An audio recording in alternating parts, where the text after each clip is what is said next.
Well, hello, everybody. Welcome to our latest webinar, Reinventing Your Brand Experience. I'm Kevin Cobb, VP of Experiential Marketing with Augeo, and I'm get to be your moderator today. I'm really excited to dive into our conversation about reinvention today, but first, I would like to introduce you to our panel of experience design experts. First, we have Joan Wells, who's president of Experience with Augeo. With nearly 3 decades of experience, Joan guides our experiential marketing initiatives, including events and strategic gifting. Hi, Joan. We are happy to be joined as well by Heath Peterson. He is a 2-time KU graduate and president of KU Alumni Association with over 22 years of expertise in curating innovative and engaging experiences for students and alumni. Hi, Keith. And finally, Callie Motes, Director of Client Strategy with Augeo, who fuels strategic growth for our partners with a dual lens of experience design and community building. Always great to have you, Callie. Thanks, everyone, for joining. And I'm going to jump right into the first question, which is going to be for Joan. And I really would like to know, Joan, reinvention is tough. It's not something that everyone likes to do, but we're seeing a lot of it right now. So my first question is, why now? So it's really interesting. You mentioned my decades of experience in the experience industry. And I would say over the last couple of years, expectations of attendees have evolved at a light warp speed. Attendees no longer want a passive role when they attend an event. They don't want to just consume information or entertainment from a stage. Instead, they want to have a really active and engaged and immersive experience that's innovative and data-driven. And so for our clients, in many ways, reinvention has become a strategic imperative so that you never want your event to become stale. You want to ensure that you're providing as much value as possible so that you are meeting people where they are and you're attracting new desired audiences in a really compelling way that resonates. A follow-up to that is, all right, we know we have to figure out a way to do it, but like, what's the first step? How do we start this? I think the first step is really to start with the right mindset, to embrace reinvention in a sense as a clean slate, which is really hard to do because people's first inclination is, I want to evolve my event. I want to tweak our experience. And that might be the solution, but you don't really know unless you start with I would say a whiteboard. In essence, one of the things we try to do at Augeo is to lead in on creative event experience strategy, kind of co-creating with our clients. And so starting with our design and discovery session to blue sky ideate, starting with the end in mind, instead of starting with what we're already doing or what we think we should be doing, starting with the outcomes. What's the holistic view of the objectives and desired outcomes, and then design a solution for that. And then it's interesting because then the answer comes to us all at the end. Is reinvention necessary or is evolution an option?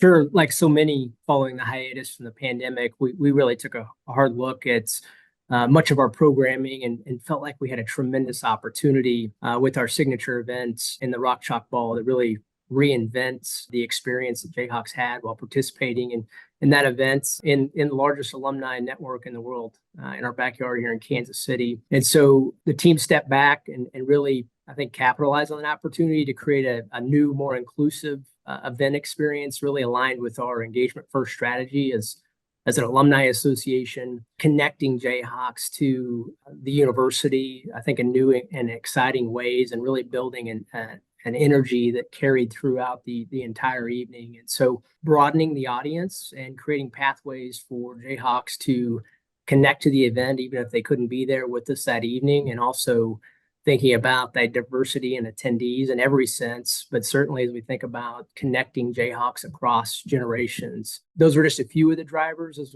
we work to create a more immersive and relevant experience to celebrate, the university and showcase the value of having a vibrant, impactful alumni association. Callie, I know you played a central role in helping to develop this reinvention strategy. What did it look like in practice? How can we help some of our attendees think through what it takes to put this into practice. Thanks, Kevin. And I have to commend Heath and his team for being willing to take this type of a risk. I know Joan mentioned it at the beginning, but taking the time and the risk to really think about what does it look like if we start over? And with the rock chalk ball, that was a great example of how we were able to do that alongside in partnership with KU, really looking at taking those key learnings from the discovery phase, feeling what we were inspired by through that process.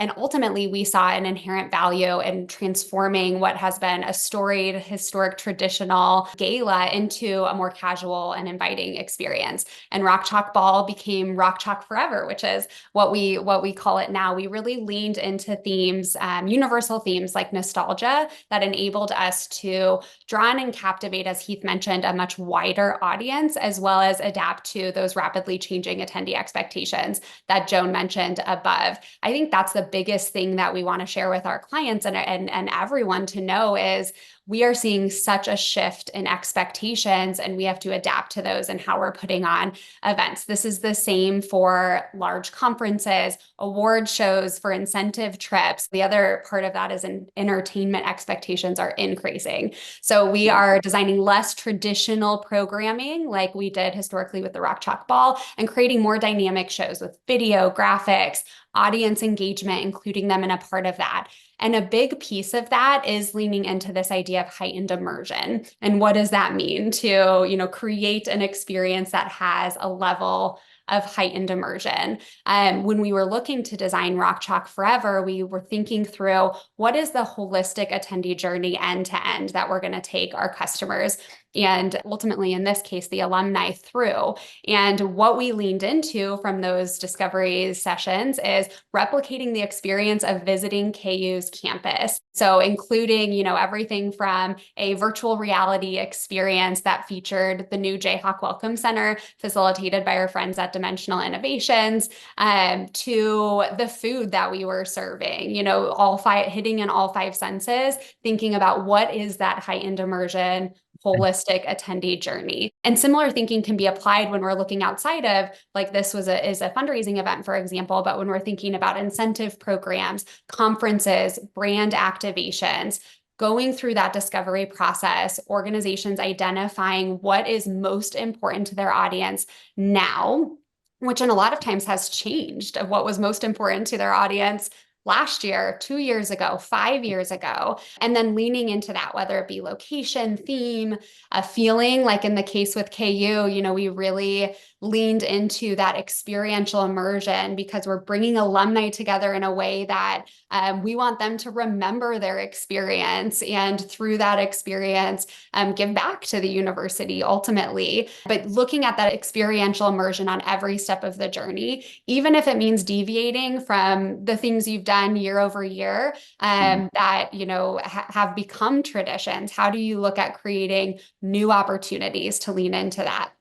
Yeah, it's so interesting, Callie, because you mentioned the Jayhawk Welcome Center. I want to go back to that a minute because we're doing a lot of work at Augeo right now around destination experience centers, because that's a prime example of dedicated branded space that really ignites your stakeholder engagements, whether it be through learning, connection, engagement, and community building.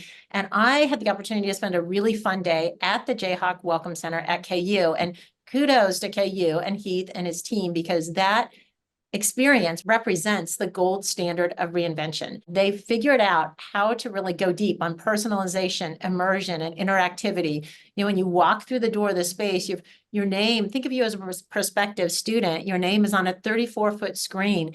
And then you instantly go through this, I would call it like a long haul of video and interactive technologies that are all customized for me based on what KU already knows about me, my interests, my preferences, fun facts about me. So what then comes from that is a super highly curated storytelling experience.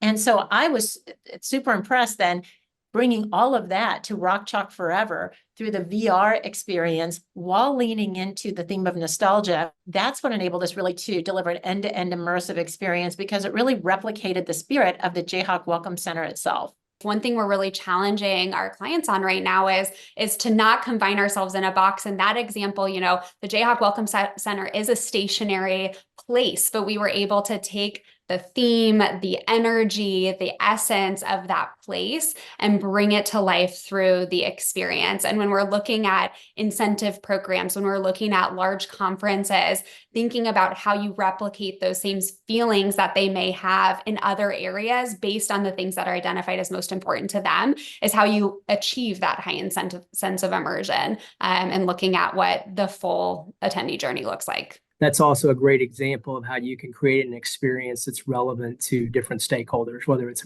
a prospective student, a current student, the emotional experience that alumni have when they return to the building. And that's really what we try to achieve with Rock Chalk Forever and its reinvention as well. Yeah. And That's Heath, great. what I love about that is what we talk about a lot with our clients in that discovery process is the persona piece of it. So how are you looking at each persona of who is walking into your experience, whether it's a prospective student, a current student?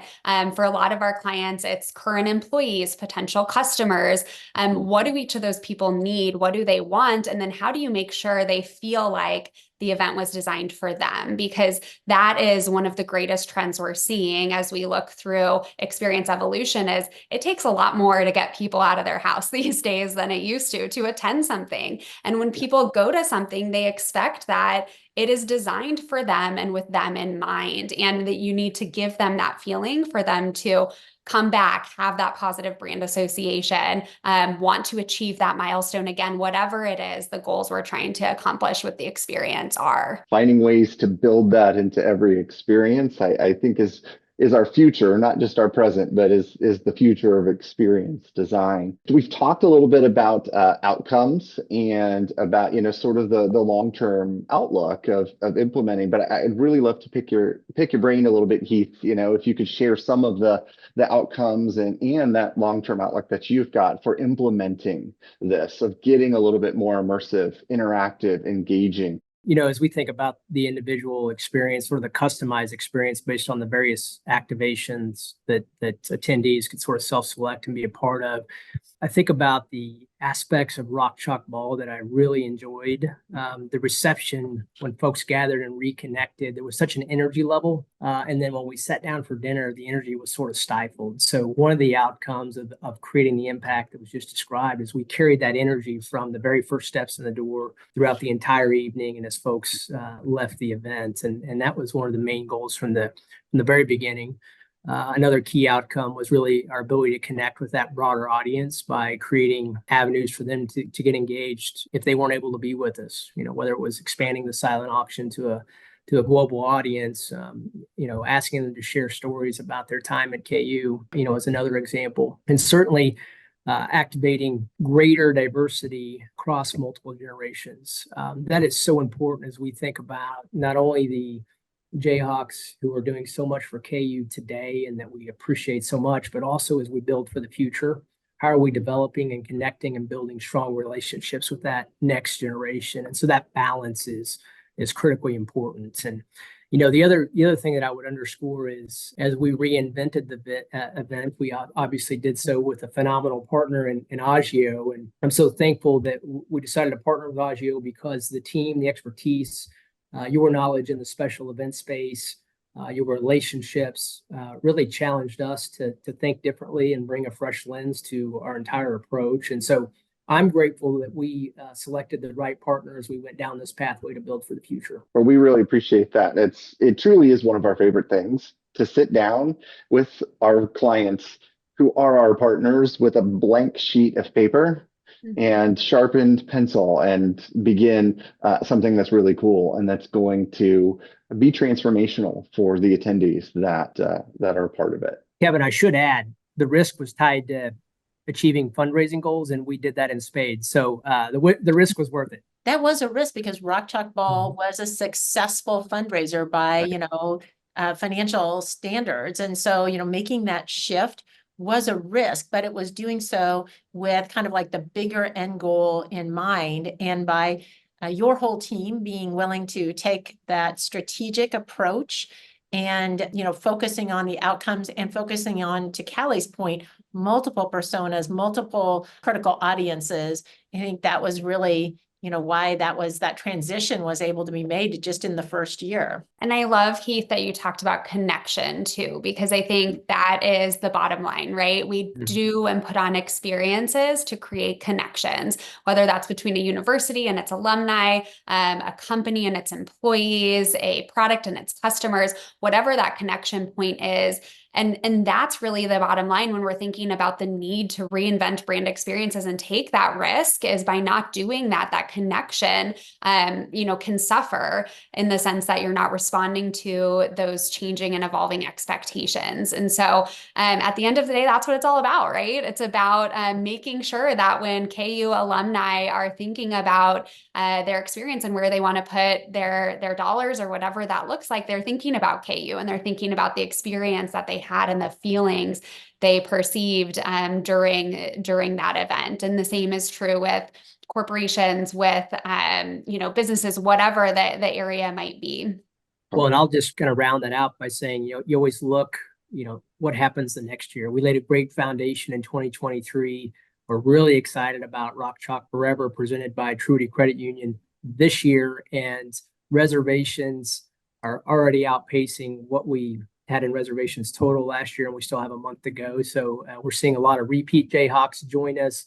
We're attracting new Jayhawks. And so those are indicators that lead me to believe that we made the right decision, and folks are excited about this new experience that we created. So thank you for your leadership and partnership to help us do that.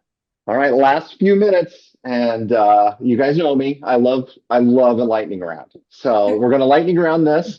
I want your top takeaway, top tip. If you're going to sit down with coffee with anyone that is attending this or watching this later, and you're going to give them your favorite tip from this, let's hear it. I'm going to start with you, Joan. I would say take the long view in reinvention so you can create an experience that is both scalable and sustainable. Love it. It's a great one. Heath, what are your thoughts? Don't be afraid to take a calculated risk. I think if you do it the right way, it pays off in multiple ways. Fantastic. All right, Callie, bring us home. Awesome. I would say, Kevin, the biggest mistake organizations can make is not adapting to those evolving expectations we've been talking about. So maximizing both immersion and customization through that adaptation is just critical, especially in this moment in time. Well, thank you guys very much. I really appreciate it. And I appreciate everyone who attended. One of the greatest gifts that you can give is time. And you chose to spend a little time with us today. And we really do appreciate that. We also appreciate conversations. So if anything that we've talked about has made you want to have a further conversation about reinvention, about ideas of how you approach it, please don't hesitate to reach out to us. We'll answer questions. You can send an email to info@augiomarketing.com. We can start a conversation, and keep an eye on your inbox because we're going to be providing a complimentary experience strategy and design guide. We like to give gifts every time we have conversations. So look for that as well in your inbox. And until next time, enjoy it and have a great day, everyone. Thank you. Thanks everyone. Thank you. Rock Chalk.